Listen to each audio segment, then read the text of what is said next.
Okay, ప్రియమైన వాళ్ళారా, మనము గత లాస్ట్ సండే చెప్పబడినటువంటి మాటల్ని తిరిగి మనము మిగిలిపోయిన వాటిని కంప్లీట్ చేసుకుందాం. సువార్త అనగానేమి, సువార్త అనగానేమి అనే దాని మీద మాట్లాడుతూ ఉంటున్నా. మనకి ఫేస్బుక్లో నేను దేవుని మాటలు ఇలానే అందిస్తూ ఉంటే, వాక్యాన్ని అందిస్తూ ఉంటే, ఒక సహోదరి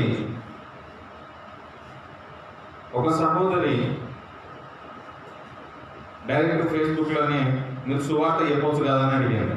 మీరు సువార్త చెప్పట్లేదు, సువార్త చెప్పవచ్చు కదా అని అడిగాను.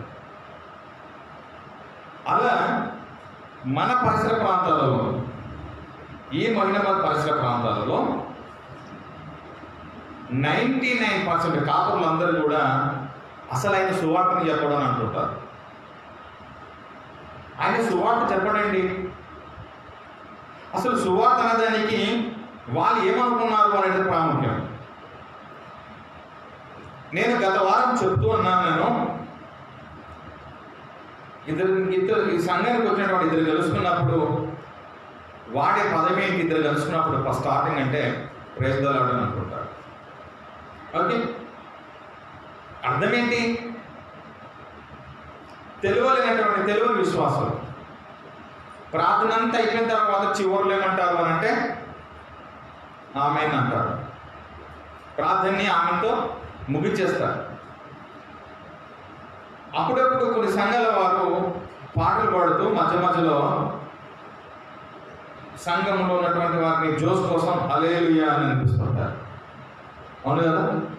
ఏంటి అర్థాలు ఏంటి అంటే, ఇలా అర్థం లేకుండానే, అర్థం తెలియకుండా, వాటి అర్థాలు తెలియకుండానే వాడుతున్నటువంటి కొన్ని పదాలు. అలా ప్రియమైన వాళ్ళారా,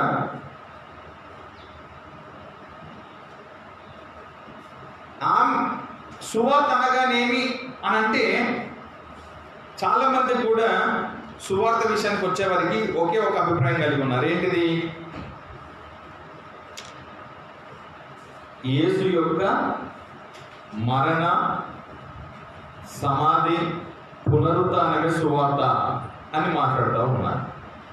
ఇవి మాత్రమే సువార్త. ఇంకా మన పిల్లలకు ఆల్మోస్ట్ చాలా మంది తెలుసు. నేను ఆల్రెడీ ఒక సందర్భంలో టాపిక్ చెప్పాను. సువార్త అంటే ఏంటి కూడా తెలియని సంఘాలు నేటి వరకు ఉన్నాయి. అందుకని క్రీస్తు మరణము, పునరుత్థానము, సమాధి, పునరుత్థానమే సువార్త అయితే, క్రీస్తు ఈ భూమి మీదకి రాక మునిపే, ఈ లోకంలో తాను జన్మించక ముందే సువార్త ప్రకటించబడింది అని మనం గత వారంలో మనం చూసుకున్నాం. అంటే యేసు ఈ లోకంలోనికి రాకముందు నుండే ఏముంది? సువార్త ఉంది. అబ్రాహాముకు సువార్త అందించబడింది. అదేవిధంగా మోసే సువార్త ప్రకటించాడు, దావీదు కూడా సువార్త ప్రకటించాడు, భక్తుడైన యెషయా గారు కూడా సువార్త అందించాడు, ప్రవక్తలందరూ కూడా సువార్తలు ప్రకటించారు. పోయిన వారం మనం ఇవన్నీ కూడా నేను చెప్పాను. సువార్త అంటే ఏమిటి అనే మాటకి గతంలో కూడా యేసు మరణమే, సమాధి, పునరుత్థానమే సువార్త అయితే, యేసు రాక ముందే ఉన్నటువంటి సువార్త ఏంటి? మరి అది సువార్త పద్ధతిలోనికి రాదా అని అంటే బైబిల్లో చెప్పబడింది కాబట్టి, సువార్త అనే పదం వాడబడింది కాబట్టి 100% అది సువార్తే. తెలియని వాళ్ళు చాలా మంది ఉన్నారు. సువార్త అంటే ఏమిటో తెలియని వారు నేటి వరకు చాలా మంది ఉన్నారు. యేసు యొక్క మరణము, సమాధి, పునరుత్థానము సువార్త అని ఆలోచన చేస్తే, మనం గత వారం ఒకటి చెప్పాను నేను, ఏంటి? ఆయన జన్మ కూడా ప్రజలందరికీ కలుగబోవు మహా సంతోషకరమైన సువార్తమానము. ఏంటంటే నేడు రక్షకుడు ఈరోజు పుట్టాడు. ఆయన పుట్టడం అనేది, ఆయన జన్మించడం అనేది, ఆయన పుట్టాడని చెప్పబడింది. దేవదూతలు వచ్చి యేసు పుట్టాడని సువార్త చెప్పారు. యేసు మరణము, సమాధి, పునరుద్ధరణలతో అవి మాత్రమే కాదు ఆయన పుట్టుక కూడా సువార్తలే. పాత నిబంధనలో చెప్పబడిన మాటలు కూడా సువార్తలే. దేవుని పిల్లలారా, యేసు జన్మించిన తర్వాత యేసు బ్రతికున్న కాలంలో కూడా బాప్తిస్మం ఇచ్చి యోహాను గారు ఓకేండి మారు మనసు విషయమై, బాప్తిస్మం ఇవ్వడానికి మారు మనసు విషయమై వాక్యం చెప్తూ, అక్కడ మీరు చూడండి లూకా సువార్త 3వ అధ్యాయము 18వ మాటను మీరు చూడండి.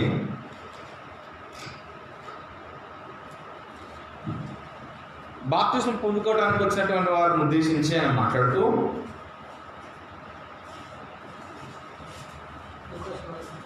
3:18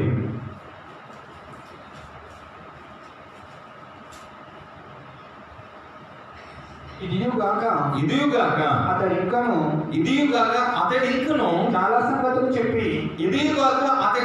చాలా సంగతులు చెప్పి ప్రజలను హెచ్చరించుచు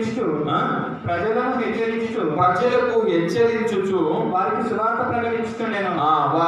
సువార్త ప్రకటించుచుండెను. ప్రజలకి హెచ్చరిస్తూ వారికి సువార్త ప్రకటిస్తూ, ఇదియుగాక అతడి ఇంకను చాలా సంగతులు చెప్పి ప్రజలను హెచ్చరించుచు వారికి సువార్త ప్రకటిస్తున్నాడు. ఇదియుగాక అంటే ఏదైతే చెప్తున్నాడో అది మాత్రమే కాక, ఇప్పుడు చెప్పేదే కాక, అతడి ఇంతకు ముందు కూడా ఏం చెప్పాడు? సువార్త చెప్పాడు. అబ్రహాము మనకు తండ్రి అని అనుకోవద్దు. దేవుడు రాళ్ళ వలన అబ్రహాములకు పిల్లలు పుట్టింపగలడు. బాప్తిస్మం తీసుకోవడానికి వచ్చినటువంటి వారిని ఉద్దేశించి, సర్ప సంతానమా, రాబో ఉగ్రత నుండి మిమ్మల్ని తప్పించేవాడు ఎవడున్నాడు? మీకు బుద్ధి చెప్పిన వాడు ఎవడు? మారు మనసుకు తగినటువంటి ఫలమును మీరు పొందుతారు, ఫలించుడి అనేటువంటి విషయాన్ని చెబుతూ, హెచ్చరిస్తూ, బుద్ధి చెబుతూ ఆయన అంటున్నాడు, అబ్రహాము మాకు తండ్రి అని మీరు అనుకోవద్దు. రాళ్ళ వలన కూడా దేవుడు పిల్లల్ని కలిగిస్తాడు అనే విషయం చెప్తున్నాడు. మళ్ళా ఇప్పుడే గొడ్డలి చెట్ల వేరున ఉంచబడి ఉన్నది గనుక మంచి ఫలాలు ఫలింపని ప్రతి చెట్టు నరకబడి అగ్నిలో పడవేయను. ఇలాంటి విషయాలని చెప్తున్నాడు. ఇలాంటి విషయాలని చెబుతున్న వీటన్నిటిని గూర్చి ఇదియుగాక అంటే పైన చెప్పబడినటువంటి ఇవే కదా. ఈ పైన చెప్పబడినటువంటి విషయాలు ఇవిగాక అతడు ఇంకను చాలా సంగతులు చెప్పాడు. అంటే పైనవి కూడా ఏది? అబ్రహాములకు పిల్లల గురించి కానీ, అబ్రహాం మా తండ్రి మీరు అనుకోవద్దు, రాళ్ళ వల్ల కూడా పిల్లలు వస్తారనే విషయంగా కానీ, గొడ్డలి చెట్ల వేరున ఉండటం విషయమే కానీ, అలా ఇదంతా కూడా సువార్త అనేటటువంటి మాటను తాను చెప్తున్నాడు. ఒకవేళ క్రీస్తు మరణము తర్వాతనే సువార్త అనుకుంటే, యేసు మరణము తర్వాత యేసు మరణము, సమాధి, పునరుద్ధానాల సువార్త అనుకుంటే, మరి యేసు మరణించక ముందే సువార్త అనేది మనకి కనబడతాం. సింపుల్ చెప్పాను నేను. ఏంటి సువార్త అనే మాటకి అర్థం ఏంటిదని చెప్పాను? మంచి వార్త. సువార్త అంటే దానికి ఏదో ఈ పొజిషన్ సువార్త అన్నప్పుడు చెప్పలేడా, మంచి చెప్పాడు బ్రదర్, అంతే బాగుంది, కానీ లాస్ట్లో సువార్త చెప్పాడు ఉన్నా బ్రదర్. లాస్ట్లో అసలు ఏమనుకున్నావు నీకు ఏం అర్థమైంది సువార్త అంటే? అవునా కదండి?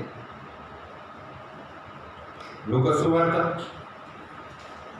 4వ అధ్యాయం 43వ మాట చూడండి. ఇప్పుడు యేసు ప్రకటిస్తున్నాడు చూడండి. ఆయన మరణించక ముందే ఆయన ప్రకటిస్తున్నాడు చూడండి. ఆయన నేను ఇతర పట్టణములలోను దేవుని రాజ్య సువార్తను ప్రకటింపవలెను. నేను ఇతర పట్టణములలోను దేవుని రాజ్య సువార్త ప్రకటింపవలను. ఇందు నిమిత్తమే నేను పంపబడుతున్నాను. ఇందుకోసమే నేను పంపబడ్డాను. మత్తయి సువార్త 4వ అధ్యాయం 23 చూడండి. ఇప్పుడు మత్తయి సువార్త 4వ అధ్యాయం 23 చూడండి. 4:23 చూడండి.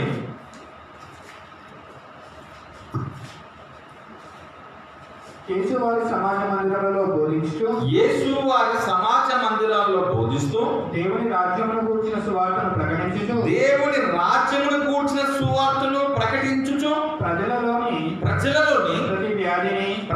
ప్రతి వ్యాధిని రోగమును స్వస్థపరచుచు గలిలయ అంతటా సంచరించెను. ఆయన గలిలయ అంతటా సంచరిస్తున్నాడు. ఇప్పుడు సువార్త అని చెప్తున్నటువంటి కొంతమంది చెప్తున్నటువంటిది యేసు మరణము, సమాధి, పునరుత్థానమే సువార్త అనుకుంటే యేసు చేసింది ఏంటిది మరి? యేసు ప్రకటిస్తుంది ఏంటిది? మరి ఆయన మరణమే సువార్త అయినప్పుడు ఆయన మరణించక ముందు ఆయన చేస్తున్నాడు కదా. మీకు ఇక్కడ విషయం అర్థం కావాలి, ఆ పాయింట్ అర్థం కావాలి. సువార్త అనే దానిని యేసు ఒక్కరికే ముడిపెట్టింది ప్రపంచం. యేసు మరణము, యేసు సమాధి, యేసు పునరుత్థానమైన సువార్త అనేటటువంటిది యేసుకే ముడిపెట్టితే ఆ యేసు సువార్త ప్రకటిస్తున్నాడు. మరి ఆ యేసు సువార్త ప్రకటిస్తున్నాడు కదా, మరి అది సువార్త కాదా? యేసు ప్రకటిస్తున్న సువార్త కాదా? సువార్తనే. నువ్వు అనుకుంటున్నావు మీకు దేవుని మాటలు సరిగ్గా అందించటము, దైవ జ్ఞానాన్ని సరిగ్గా బోధించటంలో విఫలమైపోయి ఇంకా వేరే విషయాలు చెప్పడం చేతగాక, బైబిల్లో ఉన్నటువంటి విషయాలు చెప్పడం చేతగాక, వాటిని ప్రజల్లో ఉన్నటువంటి అనుమానాలను నివృత్తి చేయటం కోసము చదివి వాటిని పరిశీలనగా చదివి ఇవ్వటం చేతగాక, ఆయన మరణము, ఆయన సమాధి, ఆయన పునరుత్థానం ఇదే సువార్త అని దీనికోసమే చెప్పుకుంటూ పోతాం.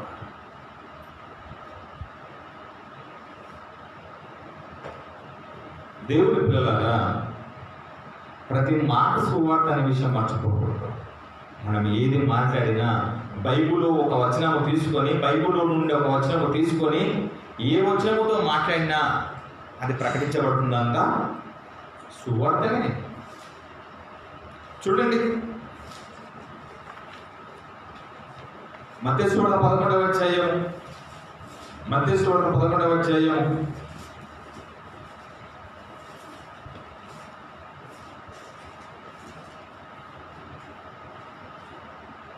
5వ మాట చూడండి. గుడ్డివారు చూపు పొందుచున్నారు, గుడ్డివారు చూపు పొందుచున్నారు, గుడ్డివారు నడుచుచున్నారు, కుంటివారు నడుచుచున్నారు, కుష్ఠరోగులు శుద్ధులవుచున్నారు, కుష్ఠరోగులు శుద్ధి అవుతున్నారు, చెవిటివారు వినుచున్నారు, చనిపోయిన వారు లేపబడుచున్నారు, బీదలకు సువార్త ప్రకటింపబడుచున్నది. బీదలకు సువార్త ప్రకటించబడుతుంది. బీదలకు సువార్త ప్రకటించబడుతున్నది. క్రీస్తు బ్రతికున్నప్పుడే ఆయన మరణించక మునిపే ప్రకటించబడుతున్నటువంటి సువార్తలంతా కూడా బీదలకి దేవుని కూర్చున్నటువంటి మాటలు అందబడుతున్నాయి.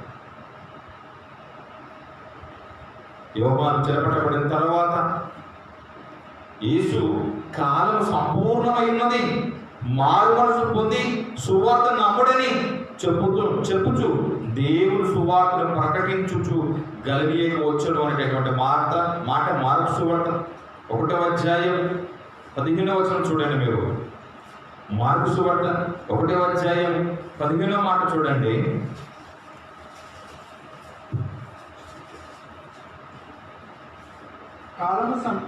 కాలము సంపూర్ణమైనది, దేవుని రాజ్యం సమీపించినది, మారు మనసు పొంది సువార్త నమ్ముడని చెప్పుచు, మారు మనసు పొంది సువార్తను నమ్ముడని చెప్పుచు. ఎవరు చెప్తున్నారు? యేసు చెప్తున్నాడు, సువార్త నమ్మండి మీరు అంటే. మరి యేసు అప్పటికి మరణించలేదు కదా,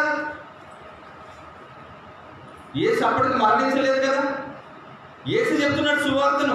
నేను ఏదైతే ప్రకటిస్తున్నానో ఆ ప్రకటిస్తున్నటువంటి ఆ మాటల్ని మీరు నమ్మండి. సువార్తను నమ్ముడని చెప్పుచు దేవుని సువార్తను ప్రకటించుచు గలిలయకు వచ్చెను. గలిలియకు వచ్చాను. ఏ దేవుని సువార్తను ప్రకటించుచు గలిలియకు వచ్చాను. నేను చెబుతున్న దానికి మీరు నమ్మండి. మారు మనసు పొంది సువార్తను నమ్మండి. దేవుని సువార్తను ప్రకటించుచు యేసు వస్తున్నాడు. అంతేకాదు,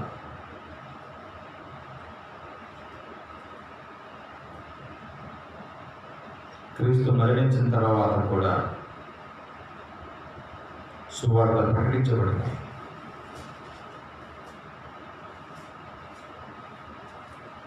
మార్కు సువార్త 16వ అధ్యాయము, మార్కు సువార్త 16వ అధ్యాయము 15వ మాటను చూడండి. మార్కు సువార్త 16వ అధ్యాయము 15వ మాట చూడండి మీరు.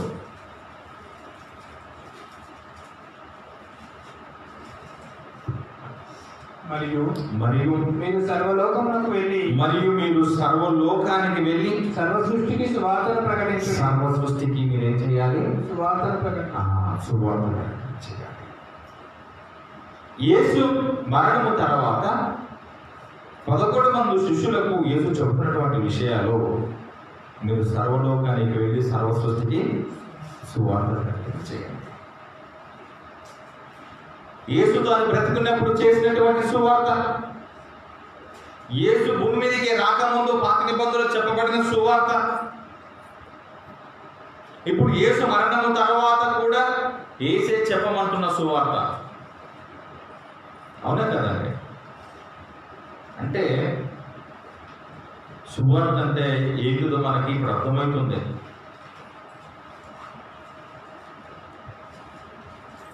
బైబిల్లో చెప్పబడిన ప్రతి మాట సువార్త.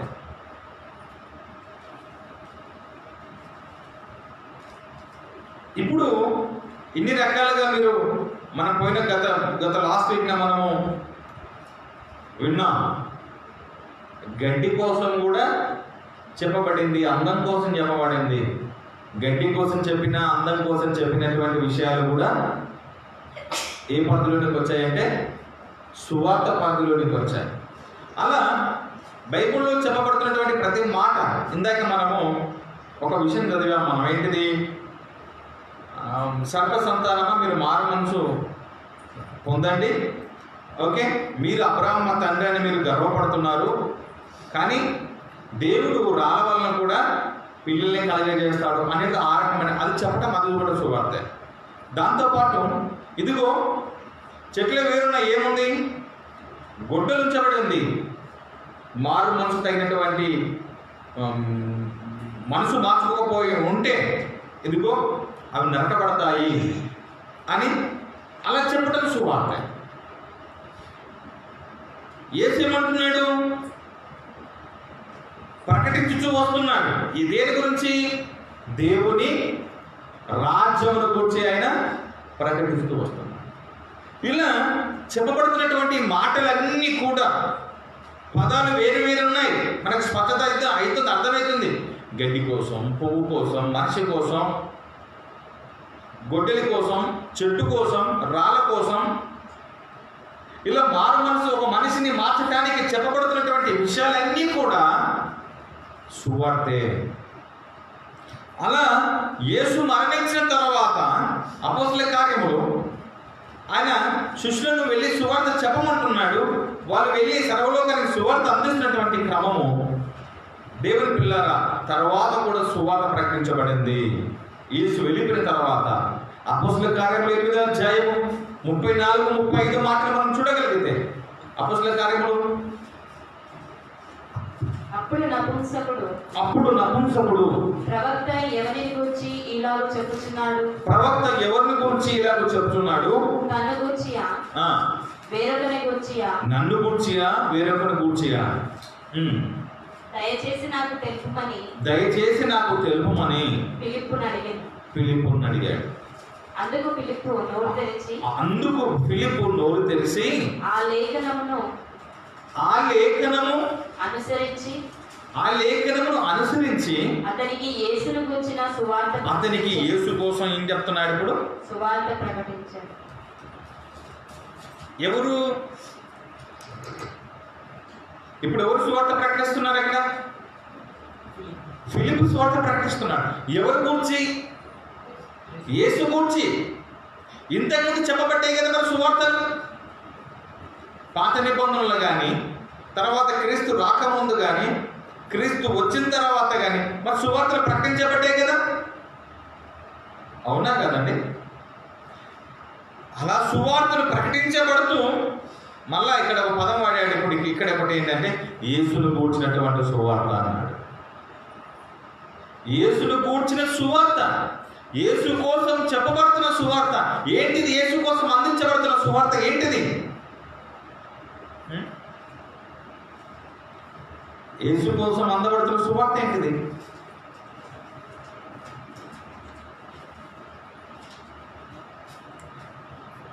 ఇందాక మనము చెప్పుకున్నాం, నేడు మీ కొరకు రక్షకుడు ప్రజలందరికీ కలగబో మహా సంతోషకరమైన సువర్తమానం.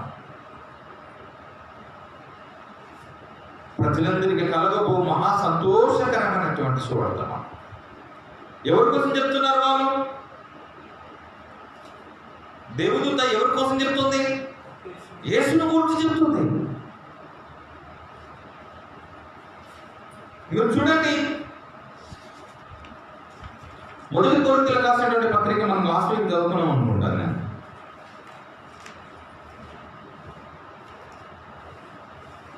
పదిహేనవ అధ్యాయం మొదటి నుంచి మనం చూద్దామండి.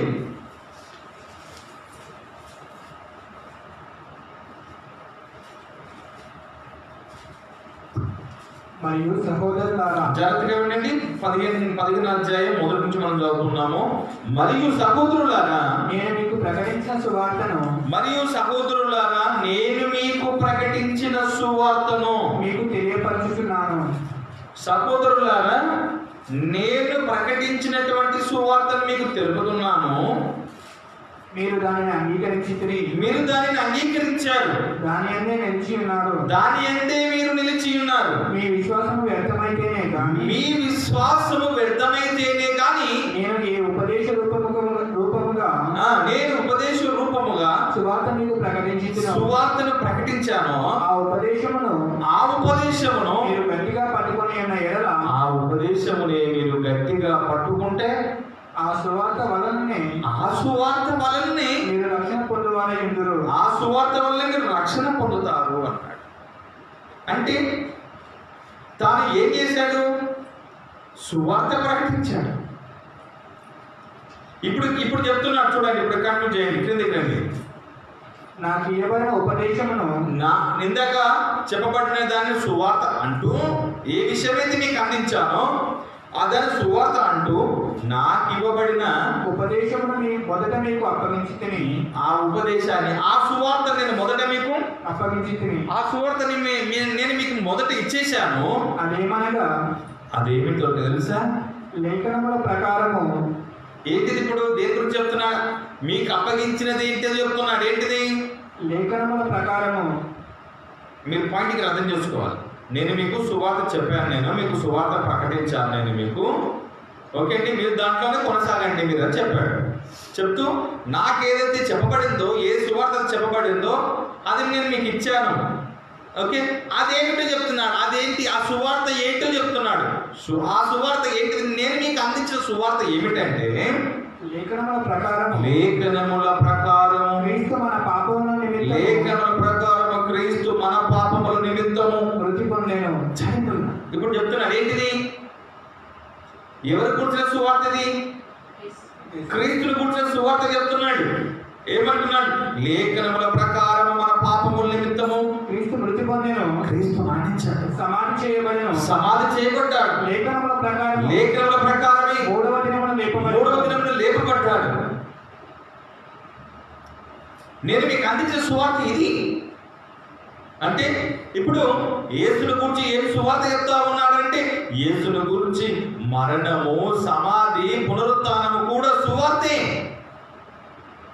కొంతమంది కేవలం ఇది మాత్రమే పరిమితమయ్యారు, కొంతమంది దేనికి మాత్రమే పరిమితమైపోయి ఉన్నారు.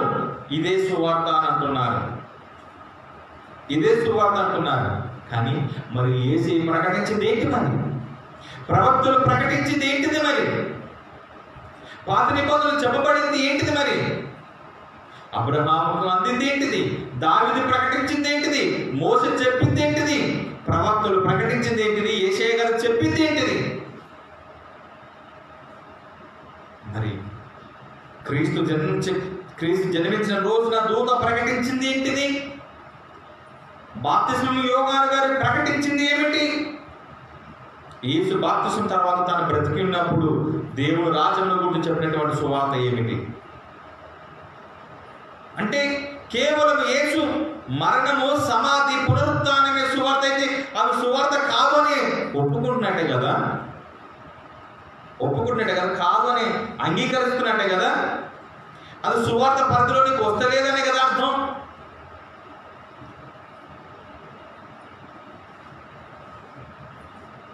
చెప్పేవాళ్ళు చాలా జాగ్రత్తగా చెప్పాలి, చెప్పేవాళ్ళు చాలా జాగ్రత్తగా చెప్పాలి. ఎందుకంటే ప్రతి మాట కౌంట్ అవుతుంది, దేవుడు పిల్లారా. అందుకని ప్రవక్తులు ప్రకటించిన, పాత నిబంధనలో ప్రకటించబడిన, ప్రవక్తులు ప్రకటించిన, కొత్త నిబంధనలో ప్రకటింపబడిన ఇది అంతా కూడా సువార్త అని బైబిల్ చెప్పింది కాబట్టి మనం దాన్ని నమ్మాల్సి. ఎవరైనా మీరు ఒక విషయాన్ని తీసుకొని ఒక మాట వినండి, చెప్తున్నాను. ఒక మనిషి మరణించిన తర్వాత ఈ లోకం శాశ్వతం కాదు, ఈ అందం శాశ్వతం కాదు, ఈ ఆస్తి శాశ్వతం కాదు. ఒక రోజున నువ్వు వెళ్ళి ఈ లోకాన్ని విడిచిపోవాలి అని ప్రకటించబడతా ఉంటే, చెప్తా ఉంటే అది సువార్త పరిధిలోనికి వస్తుందా రాదా? యేసు మీకోసం మరణించాడు, యేసు సమాధి చేయబడ్డాడు, యేసు సమాధి నుండి లేచాడు అని ఇవి మాత్రం చెప్తే సరిపోద్దా? ఆ మనిషికి తన జీవితం విలువేంటో తెలియాలి, ఆ మనిషి ఈ లోకంలో నీకు ఎందుకు వచ్చాడో తెలియాలి, ఆ మనిషి ఆయుష్ ఏంటిదో తెలియాలి, ఆ బ్రతికేందో తెలుసుకోవాలి. అందుకని చెప్పబడుతున్నంత కూడా సువార్తనే.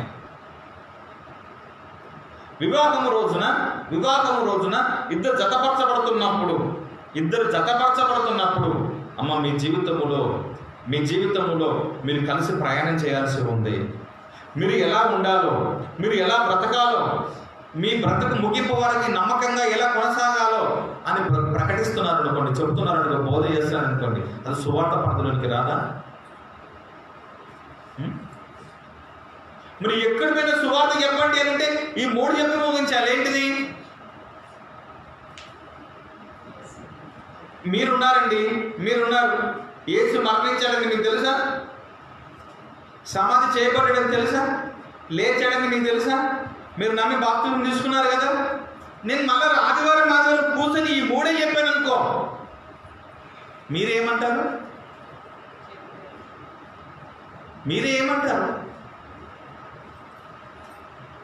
చెప్పిందే తెలుసు కదా మాకు, మరి ఏం చెప్పమంటారు?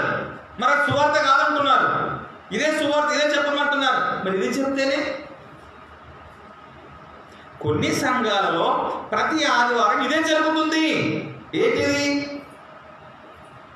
యేసు మీకోసము మరణించాడు, సమాధి చేయబడ్డాడు, లేచాడు. దీనికోసమే 2 గంటలు 3 గంటలు తెల్లని వస్త్రాలు ధరించిన సంఘాలన్నీ ప్రతి ఆదివారం. అంటే ప్రజలకి ఆలోచింపజేసేటటువంటి విషయాలు, దేవునికి సమీపస్తులను చేయడానికి చెప్పేటటువంటి బోధలు కరువైపోయాయి. వారు మనసు మార్చుకొని దేవుని వైపు తిరుగుతూ, ఇదిగో బైబిల్లో ఉన్నటువంటి ప్రతి మాటను జాగ్రత్తగా పరిశీలన చేసి ఆత్మీయంగా ఎదిగి ఆ మాటలు ఇతరులకు అందించే పిల్లలుగా చాలా తక్కువ. అందుకని మనం ఇప్పుడు 2 తారీఖు ఆగస్టు, అక్టోబర్ 2 తారీఖు మనం ప్రోగ్రాం పెట్టుకుంటున్నాం. మరి అది సువార్త పరిధిలోకి వస్తుందా రాదా? మరి మళ్ళా 2 తారీఖు, అక్టోబర్ 2 తారీఖు పెట్టుకున్నటువంటి ప్రోగ్రాం సువార్త పరిధిలోకి వస్తుందా రాదా? చెప్పాలి బ్రదర్. మీకు తెలియదు సువార్త అంటే. ఆ సహోదరుడు నన్ను అడిగింది కాబట్టి మన వాదోపవాదాలు అందులో పెట్టి అవన్నీ పెద్ద చర్చ ఎందుకు? ఒకసారి చెప్తే తెలియని వాళ్ళకు కూడా తెలుస్తుంది, వినని వాళ్ళు కూడా వింటారు. చూడండి, యేసుని గురించి సువార్త ప్రకటిస్తున్నాడు. యేసు ఎందుకు వచ్చాడు, ఎందుకోసం మరణించాడు, ఎందుకు లేపబడ్డాడు అనేటటువంటి విషయాలు ఇదిగో నపుంసకుడికి ఎవరు చెప్తున్నారు? ఫిలిప్పు ప్రకటిస్తున్నాడు. యేసుని గురించి బోధ చేస్తున్నాడు. ఈ యేసుని గురించి పాత నిబంధనలో అబ్రహాముకు చెప్పబడింది. ఈ యేసుని గురించి ప్రవక్తలు చెప్పారు. ఇలా యేసు కోసం చెబుతున్నాడు సువార్త. ఆయనను మీరు నమ్మండి, ఆయనను మీరు అంగీకరించండి, ఆయన చెప్పిన మార్గములో, చెప్పిన బోధలో, ఆ సహవాసంలో మీరు కొనసాగండి అని సువార్త చెప్తున్నాడు. మంచి వార్త చెప్తున్నాడు, మీరు యేసును నమ్మండి అని.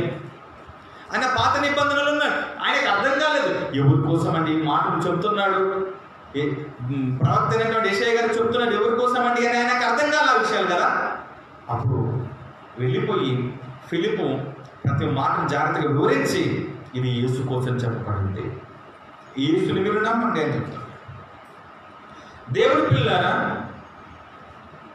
చూడండి అపోస్తల కార్యములు 13వ అధ్యాయము, అపోస్తల కార్యములు 13వ అధ్యాయము 32వ మాట మీరు చూడండి.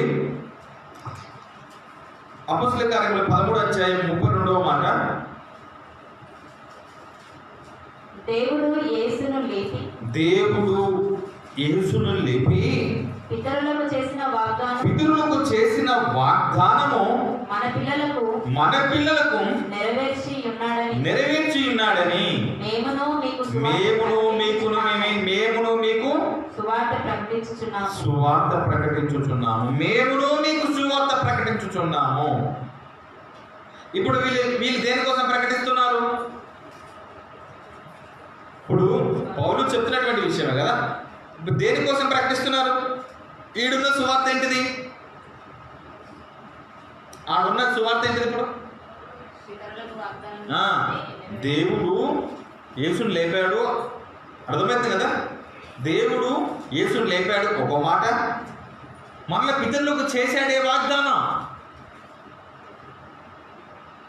అబ్రహాము నుండి దావీదు వంశంలో నుండి రావాలి, పాలన చేయాలి. ఎవరి కోసం అయితే చెప్పబడిందో, ఇదిగో వాగ్దానం చేయబడిందో ఆ వాగ్దానం కూడా చెప్తున్నాడు. మరలా దేవుడు లేపాడు అనేటువంటి విషయం సువార్తని, వాగ్దానములు చెప్పబడ్డాయి పాత నిబంధనలు చెప్తున్నటువంటి మాట సువార్తని పిల్లలకు నెరవేర్చి ఉన్నాడు. మన పిల్లలకు నెరవేర్చి ఉన్నాడని మేము సువార్త ప్రకటించడం, మన పిల్లలకు అందింది అని చెప్పడం కూడా సువార్తే. 14వ అధ్యాయం 15వ మాట చూడండి. 14వ అధ్యాయం 15వ మాట చూడండి. 14వ అధ్యాయం 15వ మాట. అయ్యలారా మీరు ఎందుకు ఇలాగూ చేస్తున్నారు? మేము కూడా. అయ్యలారా మీరు చేస్తున్నారు, మేము కూడా నీ స్వభావము వంటి స్వభావము గల నరులమే. మేము కూడా మనుషులమే. మీరు ఈ వ్యర్థమైన వాటిని విడిచిపెట్టి ఆకాశమును భూమిని సముద్రమును వాటిలో ఉండు సమస్తమును సృజించిన జీవము గల దేవుని వైపు తిరగవలనని మీకు సువార్త ప్రకటిస్తున్నాను.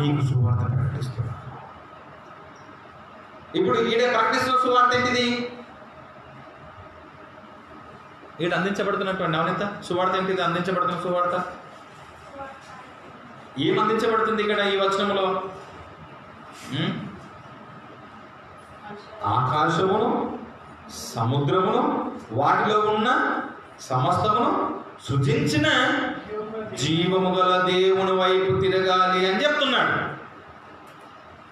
ఇదంతా కూడా సువార్తనే. ఇక్కడ పాయింట్ ఆలోచన చేయాలి. అంటే ఆకాశం సృష్టించింది ఎవరో తెలుసా? దేవుడే. సముద్రం సృష్టించింది ఎవరో తెలుసా? దేవుడే. సమస్తం సృష్టించింది ఎవరో తెలుసా? దేవుడే. ఇలా ఈ ప్రకృతి కోసం చెప్పబడుతుంది కూడా సువార్తే.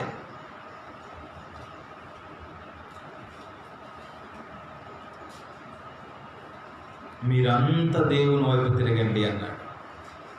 ఇవన్నీ కలగజేసిన ఆ దేవుని వైపు మీరు తిరగండి అని సువార్త ప్రకటించబడతారు.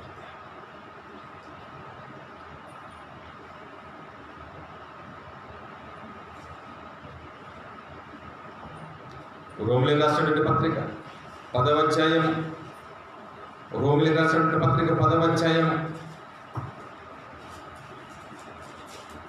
11వ మాట చూడండి. ప్రకటించువారు పంపబడిన ఎడల ప్రకటించువారు పంపబడిన ఎడల ఎట్లు ప్రకటించుదురు? ఎట్లు ప్రకటిస్తారు? ఇందు విషయమై ఆ, ఉత్తమమైన వాటిని గూర్చిన సువార్త ఉత్తమమైన వాటిని కూర్చిన సువార్త. ప్రకటించు వారి పాదములు ఎంతో ఆ, సుందరమైనవి. ఉత్తమమైన వాటిని కూర్చి ప్రకటించు సువార్త. ఇప్పుడు ఇక్కడ పదం చెప్తున్నాడు. సువార్తలో ఒకటి ఉత్తమమైనది ఉంది అని అంటున్నాడు.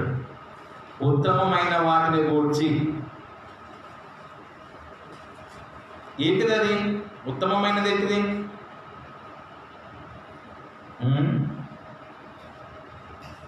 ఏంటిది ఉత్తమమైనది? ఏంటిది అది?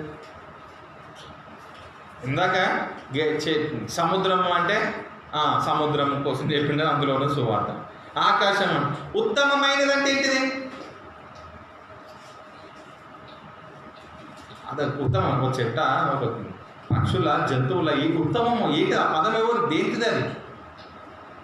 కాదు, అదే ఉత్తమము అనేది సువార్త అంటే ఆ పదం చెప్తేనే. మరి ఏంటిది అది?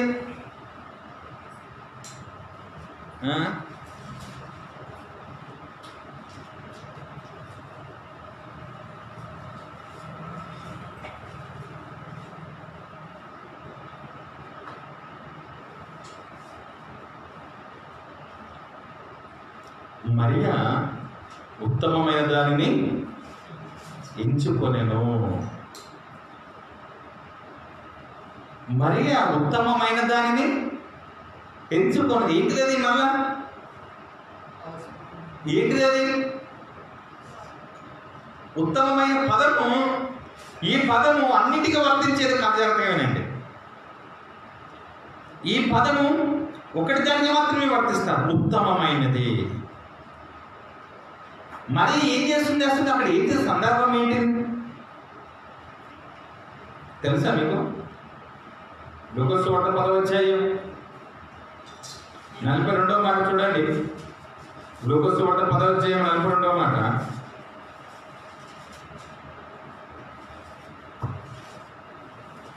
మరియా ఉత్తమమైన దానిని ఏర్పరచుకొనెను.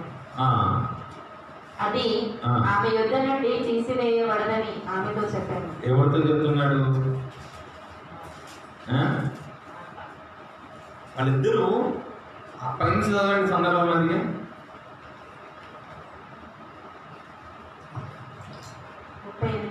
38 నుండి. అంతటా వారు ప్రయాణమై పోచుండగా ఆయన ఒక గ్రామంలోనికి ప్రవేశించాడు. మార్తా అనేటువంటి ఒక స్త్రీ ఉంది. ఆయనను తన ఇంట చేర్చుకొనెను. మార్తా అనేటువంటి స్త్రీ యేసుని ఇంటికి పిలుచుకుంది, ఇంటికి చేర్చుకుంది. ఎవరు పిలిచారు? మార్తా అనేటువంటి ఒక స్త్రీ యేసుని ఇంటికి చేర్చుకుంది. ఆమెకు మరియా అను సహోదరి ఉండేది. ఆమెకు మరియా అనేటువంటి ఈ మరియా మళ్ళీ మీరు ఈ మరియా అనుకోగలరు, యేసు తల్లి మరియా అనుకోగలరు. ఓకేనా? ఓకే. ఈమె యేసు పాదముల యొద్ద కూర్చుండి. ఎవరు? మరియా యేసు పాదాల దగ్గర కూర్చొని ఆయన బోధ వినుచున్నది. పిలిచిందెవరు? ఇంటికి పిలిచిందెవరు? మార్త పిలిచింది. వింటుంది ఎవరు? పిలిచినామే ఎక్కడ పోయింది? మార్త విస్తారమైన పని పెట్టుకున్నట్ట చేత ఏం తెచ్చుకుందామే? విస్తారము అంటే ఆ పదము ఎంత చక్కగా ఉంది చూడండి. విస్తారము అనే ఒక్క మాటలోనే మిమ్మల్ని ఆలోచింపజేస్తుంది. విస్తారం అంటే ఎంత ఉండొచ్చు మీకు బాగా తెలిసి ఉంటుంది. ఎంత విస్తారం అంటే ఏమన్నా లేట్ అయింది ఎందుకు? దేవుని 10:30 అని తెలుసు కదా. ఎందుకమ్మా లేట్ అయిందంటే చాలా పని ఉంది ఉంటుందని తెలుసు కదా. ఆదివారం అనేది సడన్గా రాలి పడేది కాదు కదా. ఆదివారం అనేది ఓకే 6 రోజుల తర్వాత వస్తుంది. ఈ 6 రోజుల్లో నువ్వు ఏం చేయాలన్నా నేను ఆటంకం లేకుండా చూసుకోవాలి. ఆదివారానికి మనం ఇప్పుడు 2వ తారీఖు పెడుతున్నటువంటి ఆ ప్రోగ్రాంకి ఎన్ని రోజులు? సుమారుగా నెల పైన ఉంది. రోజులు నెల పైన ఉన్నాయి. ఎందుకు అన్ని రోజులు పెట్టినామంటే, ఒకవేళ ఈరోజు సాయంత్రం అన్నానంటే మీరేమంటారు? సాయంత్రం కూర్చుందామండి అన్నాను అనుకోండి, సాయంత్రం ఎట్లా నడుస్తుంది, వాక్యపరిచయం నడుస్తుంది సరే అండి. సాయంత్రం ప్రోగ్రామ్ అన్నాను అనుకోండి, అప్పుడు ఏమంటారు? మేము పలానా దగ్గర పోయి ఉంటున్న బ్రదర్, మేము మాట ఇచ్చిన పాపం, మాట తప్పుకున్న వాళ్ళంతా పోతారు. అందుకని మీరు ఇంత నమ్మకమైన వాళ్ళు కాబట్టి ఒక నెల రోజుల ముందు పెడుతున్నాం. ఎందుకు? మళ్ళా ఆ మాట రోజులు ఉన్నటువంటి డేట్ను టైం ఎవరికి ఇవ్వకూడదు. నేను చెప్పినటువంటి మాట మీ చెవులలో వేసుకోండి. ఆ 2వ తారీఖున దేవుని పని కోసమే విస్తారమైన పనులు పెట్టుకుంది ఈమె. ఆమెనేమో పిలిచినామనేమో విస్తారమైన పని పెట్టుకుంది, ఇంట్లో ఉన్నామనేమో ఉత్తమమైనది వింటుంది. ఉత్తమమైనది వింటుంది అంటే మీరు జాగ్రత్తగా వినండి. మీరు ఉత్తమమైనటువంటి ఏ మాటలోనికి నువ్వు ఆ రోజున ఎంత భోజనాలు వండి యేసుకు పెట్టినా,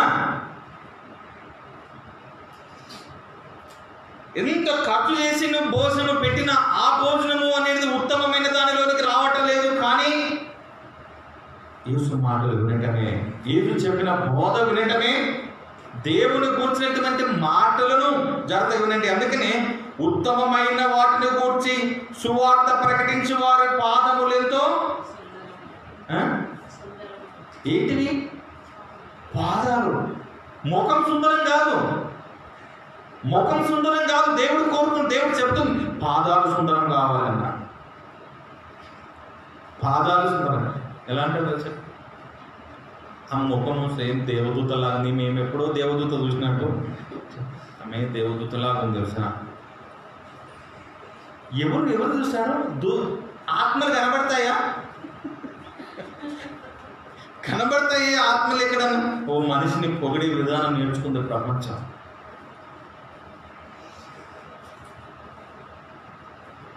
ప్రభు అంటున్నాడు మనిషికి ముఖం అందనేమో, కానీ దేవుడు అంటున్నాడు సువార్త ప్రకటించే వారి పాదాలు అందం. మీ పాదాలు అందంగా ఉన్నాయా? పాదాలు అందంగా ఉన్నాయా? నిన్న చిన్న ఒకటి మనం వీడియో చేసాము. ఒకటి మనం ఎవరు వెళ్తారు దేవుని పని కొరకయ్య అని. ఆయన చేయమంటే 10 గంటలకు పడుకున్నట్టున్నాడు ఆయన. ఏమండి మరి చెయ్యాలి ఇది దేవుని పని అని చెప్పిన వాళ్ళు కూడా లేరు. మరి నువ్వు అవి అన్నీ ఏడుకుండా కూర్చుంటావు. ఇది దేవుని కూర్చున్న పని కదా, 10 నిమిషాలు వెయిట్ చేయండి, ఏం కాదు చేయండి. అందులో ఒక ఆయన, నేను ఎప్పుడే మీకు వినిపించాను, నేను ఒక వికలాంగుడు కరపత్రికలు పంచుతున్నాడు. నేను అందులో నేను చెప్తా ఉన్నాను, ఆ విషయాలు ప్రకటిస్తూ ఉన్నాను. ఆ వీడియో పక్కన అందులో వస్తుంది ప్రోమోలో. మీరు వెళ్తారా దేవుని పనికి అనేటటువంటి, దేవుని పని కొరకు ఎవరు వెళ్తారు అనేటటువంటి ఆ ప్రోమోలో ఆ విషయంలో చెప్తూ ఆయన వెళ్తున్నాడు. ఆయన పాదాలంటే సుందరమైనవి, ఆయన పాదాలంటే సుందరమైనవి. ఒక అతను వస్తుండే,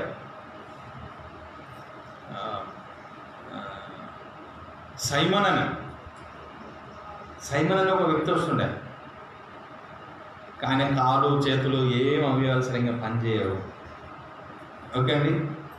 ఆయన ఏవో మోసుకొని వస్తుండే, మూటలు బ్యాగులు, అవి బుక్కులు పుస్తకాలు పంచుకుంటూ వస్తూ ఉంటాయి.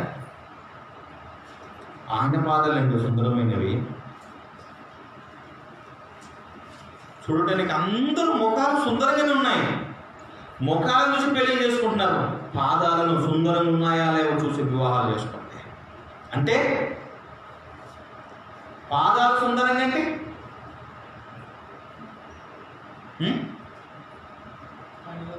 ఈ వ్యక్తి దేవుడు సువార్త ప్రకటిస్తున్నాడా లేదా అని చూసే పెళ్లి చేసుకుంటాయి, వివాహాలు చేసుకుంటాయి. ఆ వ్యక్తి నడుస్తున్నటువంటి ఆ పాదాలు నడుస్తున్నటువంటి పాదాలతో నీ పాదాలు కలుపు ప్రభు పనిలో ఉండు. మీరు ఇరువురు కలిసి దేవుడి పనిలో కొనసాగండి. నేను ప్రతి ఆదివారం రోజు కానీ ప్రతి శనివారం రోజు కానీ చెప్తున్నాను ఏంటో తెలుసా, నేను ఏం చేయాలి దేవుని కోసం? ఉదయం లేచిన వెంబడి లేదా రేపటి రోజు కోసం ఈరోజు అయ్యో రైస్ అయిపోయింది కదా, కూరగాయలు అయిపోతున్నాయి కదా, నూనె అయిపోతుంది కదా, ఎంత ప్లాన్ చేస్తాము. పేస్ట్ పెద్దది కొనకరా, ఎందుకు అంటే నీ ప్లాన్ ఏంటిది? నువ్వు దేవుని పని కోసం నేను దేవుని పనిలో ఉండాలి, నేను దేవునికి ఏం చేయాలి, ఎంతగా దేవుని పనిలో నేనుంటే ఆయన ఎంతగా నేను సంతోష పెట్టగలుగుతాను, నేను ఏం చేయాలి అని చింత కలిగి ఉంది ఎవరికైనా. యేసును చూడనివాడు, యేసుతో నడవనివాడు, యేసుని గూర్చి ముందే ఆలోచన చేసి క్రీస్తు నిమిత్తమైనటువంటి శ్రమలే గొప్పవని, ఐగుప్తులో ఉన్నటువంటి ధనము కంటే ఇంకా క్రీస్తు శ్రమలే గొప్పవని భావించి ఫరో యొక్క కుమార్తె యొక్క కుమారుని అనిపించుకోలేదు అనుకోవటం కంటే యేసు నిమిత్తమే ఎంత దూరంగా ఉందండి ప్లాన్ అంతా, ఎంత దూరంగా ఉంది ఆలోచన, ఆయన భవిష్యత్ అంతా మీది.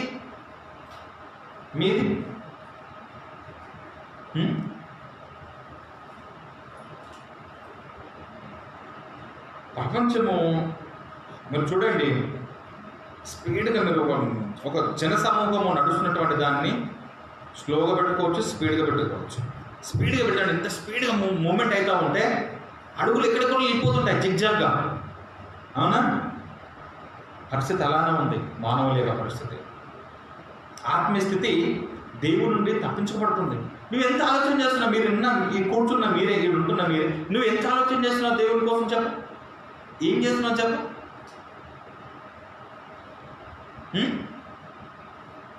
ఏం చేస్తున్నారు? తింటున్నాము, వండుతున్నాము, తింటున్నాము, శుభ్రంగా బట్టలు వేసుకుంటున్నాము, కార్యక్రమం అంటే జస్ట్ ఒక రోజు అనేది ఒక పూట అనేది మనం క్లోజ్ చేస్తున్నాం, మళ్ళీ నెక్స్ట్ డేకి మళ్ళీ ప్రిపేర్ అవుతున్నాం. దేవుని పని ఎంత ఉంది?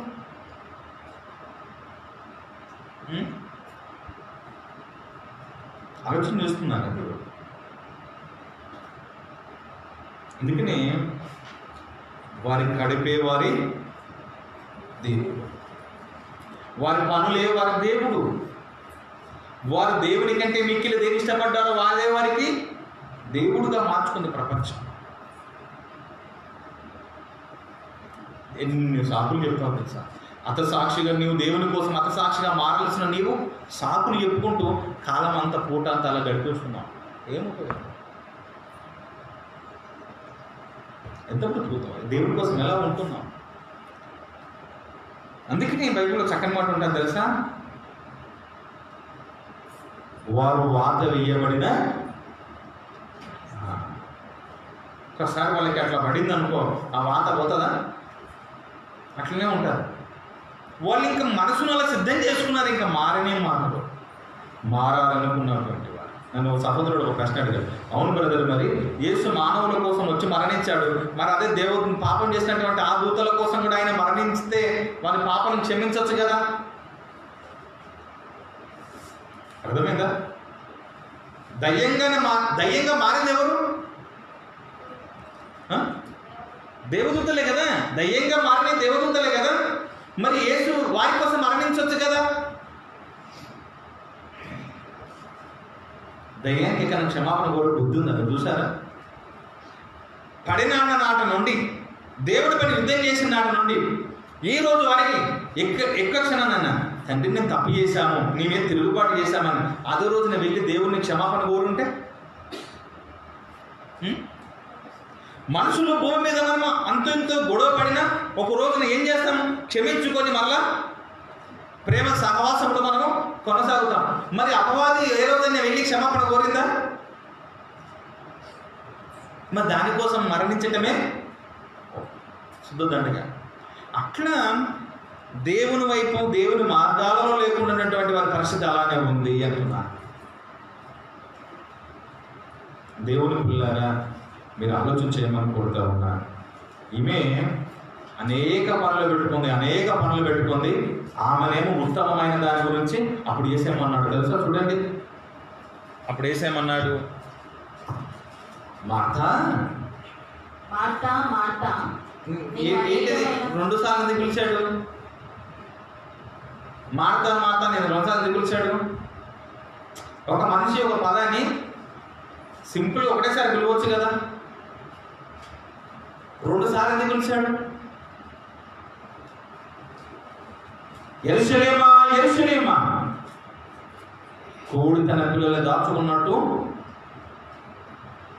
ఎందుకు ఒక పదాన్ని 2 సార్లు పిలుస్తున్నాడు? మార్త అనవచ్చు కదా. మీరు ఇప్పుడు పిలిచారా మీ పిల్లలు 2 సార్లు? ఎట్ ఏ టైంలో 2 సార్లు పిలిచారా? పిలిచారా ఎవరన్నా?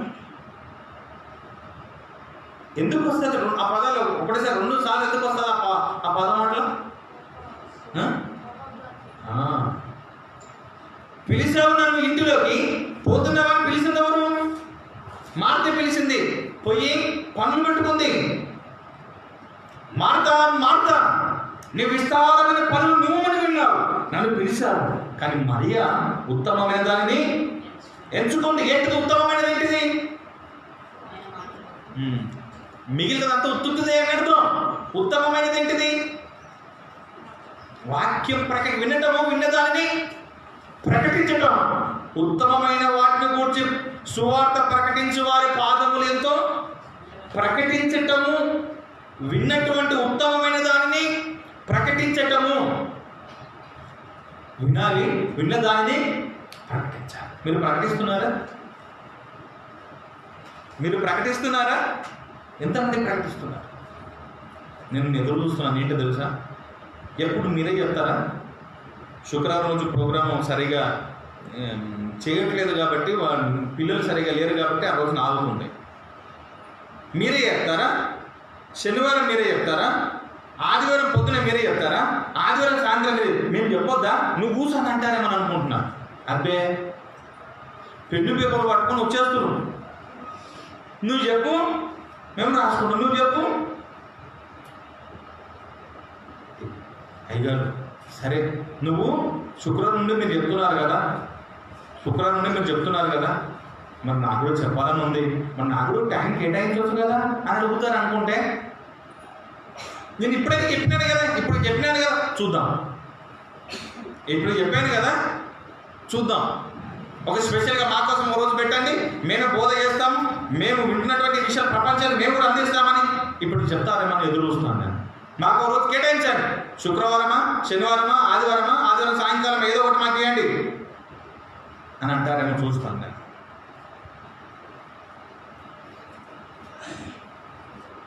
ఉత్తమమైనది ఎంచుకుంది మరియా. అంటే ఇక్కడ జాగ్రత్తగా వినండి. ఏంటి తెలుసా? ఉత్తమమైన దాని గురించి కూడా ఏమందబడుతుంది? ఉత్తమమైనది సువార్త. అంటే వాక్యము చెప్పటమే సువార్త. చూడండి, 1 పేతురు రాసినటువంటి పత్రిక 1వ అధ్యాయము 24వ మాట చూడండి.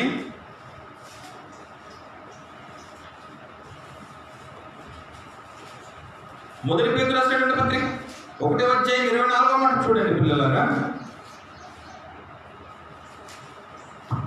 సర్వ శరీరులు గడ్డిని పోలిన వారు, సర్వ శరీరులు గడ్డిని పోలిన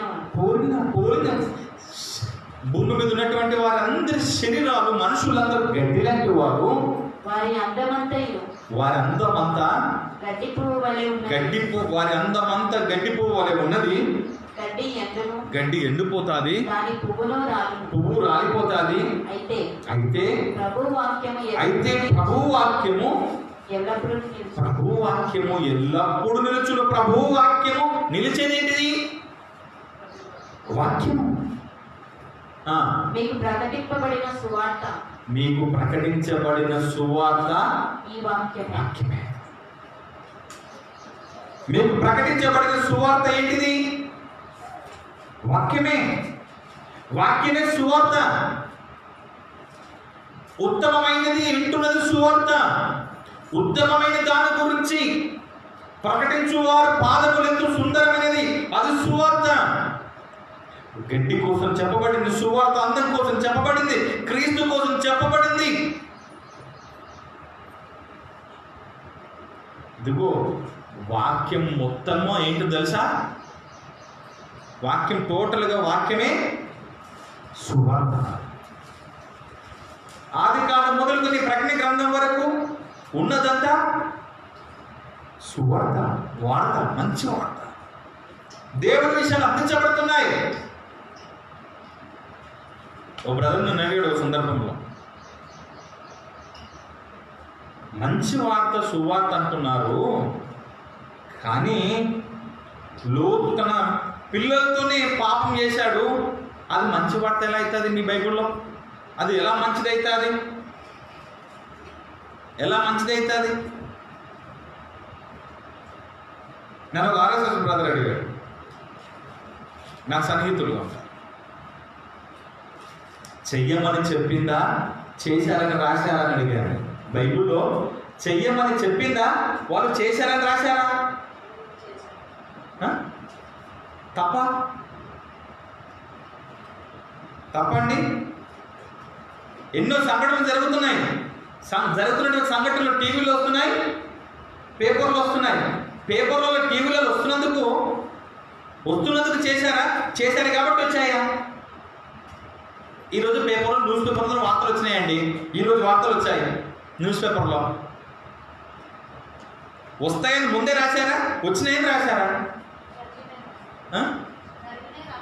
లోతు విషయంలో కూడా అంతే జరిగింది. ఏంటిది? అది జరిగింది కాబట్టి రాయబడ్డారు, కానీ అలా చెయ్యాలని రాశారా? అలా జరిగింది. పాత నిబంధనలో అంత చరిత్ర, అది హిస్టరీ. మొదటి ప్రపంచ యుద్ధం, రెండో ప్రపంచ యుద్ధం పుస్తకాలు ఉన్నాయి, రాయబడ్డాయా? రాశారు కాబట్టి వచ్చాయా? చేశారు కాబట్టి రాశారా?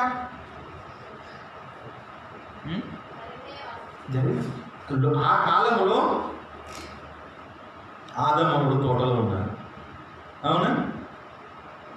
వాళ్ళు ఎలా ఉన్నారు అనేది అంతా కూడా మనకి ఎలా తెలుసు? రాయబడ్డాయి. ఏమి చెయ్యాలో ఏమి చేయకూడదో బైబిల్ చెప్పింది తెలుసా? సందర్భం వచ్చినప్పుడు నేను చెప్తాను. ఏమి చెయ్యాలో ఏమి చేయకూడదో చెప్పింది.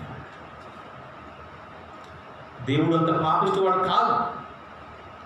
పిల్లలతోనే పాపము చేసేంతగా చేయించేంతగా పాపిష్టివాడు కాదు దేవుడు. ఆయన విలువలు కలిగినవాడు.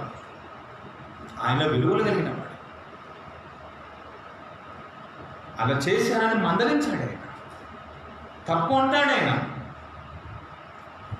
దేవుని పిల్లలారా, అలా చెప్పబడిందంతా కూడా సువార్తే. ఇప్పుడు లోతు కోసం కూడా చెప్పబడింది కదండి. అంటే సువార్తనంటే అదేంటిది? అవును, సువార్త ఏంటిది? అలా చేయకూడదు, చేశారు చేయకూడదు. బైబిల్లో ఉన్నదంతా కూడా అపవిత్రమైనది ఏమీ లేదు. వివరించటంలో, తెలియజేయటంలో చేతగాకపోవచ్చు కానీ ఇతరులకి, కానీ మనలాంటి వాళ్ళకి అది కాదు. మొత్తం బైబిల్ మొత్తం పరిశుద్ధమైనది. చూడండి, గలతీలకు రాసినటువంటి పత్రిక 1వ అధ్యాయము, గలతీలకు రాసినటువంటి పత్రిక 1వ అధ్యాయము 6 నుండి చూడండి. మనం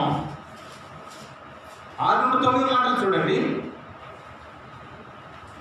స్టీఫెన్ రాసుకున్నా, క్రీస్తు కృపను బట్టి మిమ్మల్ని పిలిచిన వారిని విడిచి, క్రీస్తు కృపను బట్టి మిమ్మల్ని పిలిచిన వారిని విడిచి భిన్నమైన సువార్త తట్టుకు మీరు ఎంత త్వరగా తిరిగిపోవడం చూడగా నాకు ఆశ్చర్యం వస్తుంది. అది మరి ఒక సువార్త కాదు, కానీ క్రీస్తు సువార్తను చెరుపగోరి మిమ్మల్ని కలవరపరచువారు కొందరు ఉన్నారు. మేము మీకు ప్రకటించిన సువార్త కాక మరి ఒక సువార్త మేమైనను పరలోకము నుండి వచ్చిన దేవదూతలైనను మీకు ప్రకటించిన ఎడల అతడు శాపగ్రస్తుడవుతాడు. మేము ఏం ప్రకటించాము? యేసు ఏమి చెప్పమన్నాడో, యేసు తండ్రి దగ్గర నుండి ఏ సువార్త తీసుకొచ్చాడో, ఏ విషయాలు తీసుకొచ్చాడో, ఏదైతే యేసు చెప్పాడో, ఏదైతే మాకిచ్చాడో, ఏదైతే మేము మీకు ప్రకటించామో, అది కాకుండా వేరేది ఎవడైనా, మేము కానీ దూతలు కానీ ఇంకెవడు తీసుకొని వచ్చినా అంతే. వీళ్ళు ప్రకటించిందంతా ఏదండి? యేసు చెప్పింది కానీ, అపోస్తులు చెప్పినవి కానీ, ప్రకటించినవి కానీ, ప్రవక్తలు చెప్పినవి కానీ, ఇవన్నీ ఎక్కడున్నాయి? ఇవన్నీ ఎందులో ఉన్నాయండి? బైబిల్లోనే ఉన్నాయి. 66 పుస్తకాలుగా మీ చేతిలోనే ఉంది. అంటే నీ చేతిలో ఉన్నటువంటి బైబిల్ టోటల్గా ఏంటిదో తెలుసా? సువార్తే. మేము ప్రకటిస్తున్న సువార్త, మేము మీకు చెప్పిన సువార్త. ఇక్కడ వీళ్ళకి ఎలా వచ్చింది? క్రీస్తు ద్వారా వచ్చింది, అంతే కదా. పరిశుద్ధాత్మ సహాయంతో వీళ్ళు రాయటం జరిగింది. దేవుడు చెప్పినటువంటి విషయాలన్నింటినీ కూడా రాశారు. రాసినవన్నీ కూడా సువార్తలే. మీకు 66 పుస్తకాలుగా మన చేతిలో ఉంది. అంటే ఇప్పుడు అర్థమైంది తెలుసా? దీనికి భిన్నమైన సువార్త మరి ఒకడు చేసిన. దేనికి భిన్నమైనది? ఇప్పుడు చెప్పండి. ఏ సువార్తకి? బైబిల్కి సంబంధించినటువంటి దానికి. ఈ వాక్యమే సువార్త. వాక్యమే సువార్త. ఆ వాక్యాన్ని వీళ్ళంతా ప్రకటిస్తున్నారు. వీళ్ళు ప్రకటించింది ప్రభు వలన వీళ్ళు పొందుకున్నది. వీళ్ళు కంప్లీట్గా రాసేసారు. రాసినది మన దగ్గర ఉంది, ఇప్పుడు మన చేతిలో ఉంది. దీనికి భిన్నమైన సువార్త. ఆ రోజున ఇవే కదా మనకు రాయబడినే వాళ్ళు చెప్పారు. ఆ రోజున అర్థమైంది కదా. అమ్మ వాళ్ళు వేరే చెప్తున్నారు, ఈయన వేరే చెప్తున్నాడు కాదు. ఆ రోజు ఏవైతే చెప్పారో వారు ప్రకటించారో, ప్రకటించిన బడినవి అక్షర రూపంలో మన దగ్గరికి వచ్చింది. ఈ రోజున ఆ ప్రకటించబడిన దానికి ఈరోజు భిన్నంగా ఎవడు చెప్పినా అనంటే, బైబిల్లో లేకుండా, బైబిల్లో లేనటువంటిది ఎవడు చెప్పినా అది సువార్త కాదు. అది సువార్త కాదు. బైబిల్ దాటి పక్కన ఎవడు చెప్పినా అది సువార్త కాదు. వాళ్ళు నిలువుటాలు పెద్ద పెద్ద అమ్ములు వేసుకోవచ్చు. వాళ్ళు ఎన్ని బోధలు చేసినా, వాళ్ళు ఎన్ని ప్రసంగాలు చేసినా అది సువార్త కాదు. ఫైనల్ చేయాల్సింది ఎవరు? మీరు ఏం వినుచున్నారో సువార్తను కాదు ఫైనల్ చేయాల్సింది ఎవరు? ఇప్పుడు ఎవరు చెప్పేవాడా? మీకు తెలియాలి. ఇది ఆ వాక్యం మీద ఫస్ట్ జ్ఞానం ఎవరికి ఉండాలి? మీకుండాలి. అందుకే నేను ఒక ఆయన చేసేటటువంటి ప్రసంగాలు నేను ఎప్పుడు టోటల్ దానికి భిన్నంగా వ్యతిరేకిన్నాను. ఏంటిది? పసిపిల్లల్లో కూడా పాపం ఉంది అంటాడు, చిన్నపిల్లల్లో కూడా పాపం ఉంది అని ప్రసంగాలు చేశాడు ఆయన. పుస్తకాలు రాశాడు ఆయన. చిన్నపిల్లలు కూడా పాపం ఉంది. ఇక్కడున్న ఈ చిన్న పిల్లలకు ఏం పాపం ఉంది చెప్పండి? ఇలా ఈ వయసు ఉన్నటువంటి చిన్నపిల్లలు ఒకవేళ పాపం ఉంది అని అనుకుందాం. ఈ వయసులో ఉన్నటువంటి చిన్నపిల్లల జీవితాలు ముగించుకున్న వాళ్ళు ఎందరో నాకు తెలుసా ప్రపంచంలో? పాపలు పరలోకానికి అరువులా? తప్పేవద్దు. మరి తప్పేవద్ది. ఇంకా వాళ్ళు పాపమే చేయలేదు, పాపమే ఆమె పాప విధానంలోనే లేదు, వారు మరణించారు, వారు పరలోకానికి వెళ్ళకుండా తప్పేవద్దు. మరి వాళ్ళు నరకానికి వెళ్ళడానికి కారణం ఎవరు? కారకులు ఎవరు? దేవుడైతాడు. ఎందుకు? పాపంతో పుట్టించాడు కాబట్టి. అవునా? పిల్లల్లో పాపము లేదు. అందుకనే మీకు వాక్యం చూపించాను. ఏం తెలుసా? ప్రసంగిలో కదా, దేవుడు అందరి యథార్థవంతులుగా అందరిని అన్నాడు. అందరినీ సమానంగా పుట్టించాడు, పాపం లేని వాడిగా పుట్టించాడు. కానీ మనుషులే తంత్రాలు కల్పించుకొని వెళ్ళిపోతాం. నేను మీకు చిన్న ప్రోమో రూపంలో ఇచ్చాను. నేను ఏంటిది? దేవుడు తలరాత రాస్తాడా అనే దాంట్లో ఒక పాయింట్ చెప్పాను. టోటల్గా అలాగే రాస్తే ఇంకా మనం ఎందుకు? అంతే కదా. ఆయన రాసేసాడు అంతా. ఫలానా బ్రదర్ ఇలానే జీవితం ఇలానే ఉండాలి, తినచ్చు, త్రాగచ్చు, పెళ్ళాడచ్చు, పెళ్ళికి ఇలానే ఉండాలని రాశాడుతో. తప్పెవరిది? రాసుకుంది తప్ప చేసింది తప్ప. ఆయన రాశాడు కాబట్టి కింద చేశాడు. ఆయన రాసినందుకు కింద చేసినందుకు ఇంకా మార్కులు ఎవరికి వేయాలి? చేసిన 100 మార్కులు వేసి ఆయన పరలోకం ఇవ్వాలి. నెరవేర్చాడు 100కు 100. మనం ఏమంటాం? ఈ సంవత్సరం ఇంత కష్టపడి మీరు పాస్ అయ్యారు, నేను చెప్పిన ప్రతి పాఠం మీరు వీరి పరీక్షలో మీరు రాసి పాస్ పెట్టిన దాంట్లో మీరు పాస్ అయ్యారు కదా. ఆయన తలరా రాస్తే నువ్వు నెరవేర్చావు కదా. అందుకనే దేవుడు తలరాత రాయడు. ఏం చేశాడు అంటే, జననం మరణం మధ్యలో ఉన్న జీవితాన్ని ఎవరికి అప్పగించాడు? నీ ఇష్టం. ఆయన అంత స్వార్థపరుడు కాదు. ఒకవేళ ప్రభువుని నమ్మని వారు ఎవరైనా దేవుడు తలరాత రాస్తాడు అని అంటే, ఆ గ్రంథాల ప్రకారము ఆ పద్ధతి ప్రకారం దేవుడిది తప్పవుతుంది తప్ప ఆ పుస్తకాల ప్రకారం మనుషులు ఒకవేళ పొరపాటు చేసినా కానీ కూడా తప్పు మనుషులది మాత్రము కాదు. గుర్తుంచుకో. దేవుని పిల్లలారా, వాక్యమే సువార్త. ఈ వాక్యానికి భిన్నంగా ఎవడు బోధ చేసినా మీరు సువార్తను సపోర్ట్లో కొట్టవద్దు. మీకు అర్థమైంది అనుకుంటున్నాను. ఈ వాక్యానికి 66 పుస్తకాలు కలిగినటువంటి ఈ వాక్యానికి భిన్నంగా ఎవడు వాక్యం చెప్పినా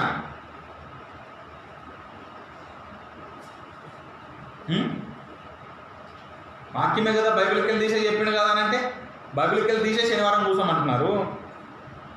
బైబిల్కి వెళ్ళి తీసే కదా శనివారం. చూసారా, దేవుడు 7వ దినాన్ని విశ్రాంతి దినముగా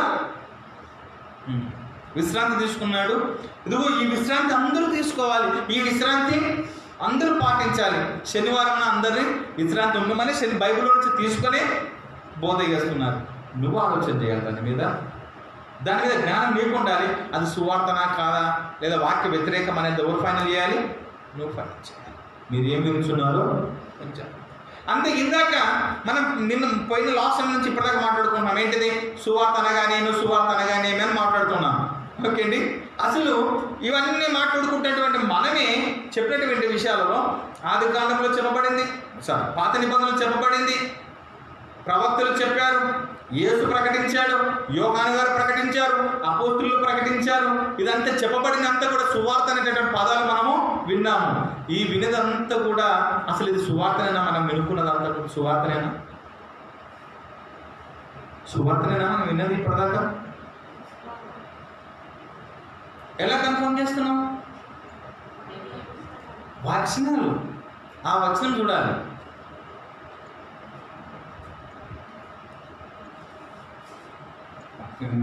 ఆడపిల్లలు చెవులో కమ్మలు పెట్టుకుంటారు, అవునా? ఈ చెవికి ఒకటి, ఈ చెవికి ఒకటి ఉండదు. చేతుల గాజులు ఈ చేతికి వేరు, ఈ చేతికి వేరు ఉండదు. ఎందుకు సమానంగా ఎందుకు చూస్తారు? అట్లుంటేనే జర అందం. లేదండి దీనికి ఒకటి వేస్తాను కదా, మా దగ్గర మస్తు ఉన్నాయి కదా అని చెప్పేసి వజ్ర వైడూర్యాలు ఉన్నా ఆమె ఈ చెవుకు వేరు పెట్టది, ఈ చెవుకు ఫైనల్ అదే. మీరు చూసుకున్నారు. చూసుకున్నటువంటి ఈ మాటలన్నీ కూడా సువార్తే. చూడండి, ప్రకటన గ్రంథం ముగింపులకు వెళ్తున్నాం. ప్రకటన గ్రంథము 22వ అధ్యాయం 18-19 మాటలు.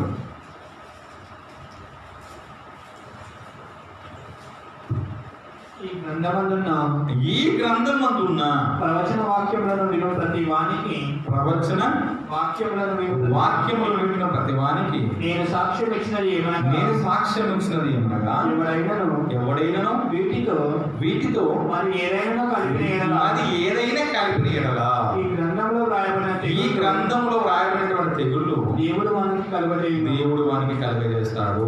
ఎవడైనను ఈ ప్రవచన గ్రంథమందున్న వాక్యములలో ఏదైనా తీసివేసిన ఈ గ్రంథంలో రాయబడిన జీవవృక్షములోను పరిశుద్ధ పట్టణములోను వానికి పాలు లేవు. తీసిన కలిపి కలపొచ్చా? పోనీ చెప్పొచ్చా? పోనీ తీయొచ్చా? మరి ఏంది? మరి మనకేంది? తీయొద్దనే కలపొద్దని ఇప్పుడు రాజ్యాంగం రాయబడింది. ఎన్నో సవరణలు అయినా ఏంటిది? తీశారు, కలిపారు. రాజ్యాంగంలో ఎన్నో చట్టాలు చట్ట సవరణలు ఎన్నో జరిగినాయి చట్టసభలలో. మరి బైబిల్ అట్లానే మా సవరణలు చేసే అవకాశాలు ఏమైనా ఉన్నాయా? కలుపుద్దాం. ఏమైతుంది కలిపితే?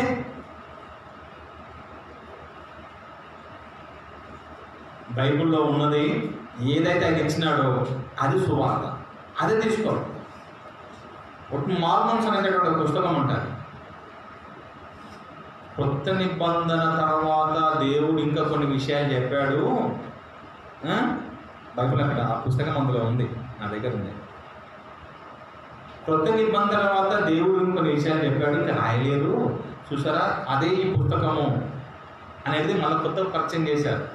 అంటే ఈ పాత నిబంధన కొత్త నిబంధనతో పాటు దీన్ని జత చేయాల్సింది మార్మన్స్ యొక్క పుస్తకం. ఇలా అన్నీ కొత్త కొత్తవి వస్తున్నాయి. అందుకనే మీరు ఏం కలపొద్దు. ఓకే అండి. ఇప్పుడు చెప్పాడు సువార్త అనగానేమి, మీరే చెప్పండి. సువార్త అనగానేమి?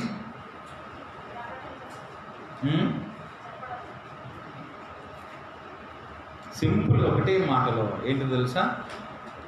వాక్యమే సువార్త. 66 పుస్తకాలు బైబిలే సువార్త. బైబిల్ లెక్కలు తీసుకొని వేరే చెప్తే అది సువార్తన కాదని ఫైనల్ మీరు చేయాలి. మళ్ళీ గుర్తుపెట్టుకోండి, మీరు ఆలోచన చేయాలి.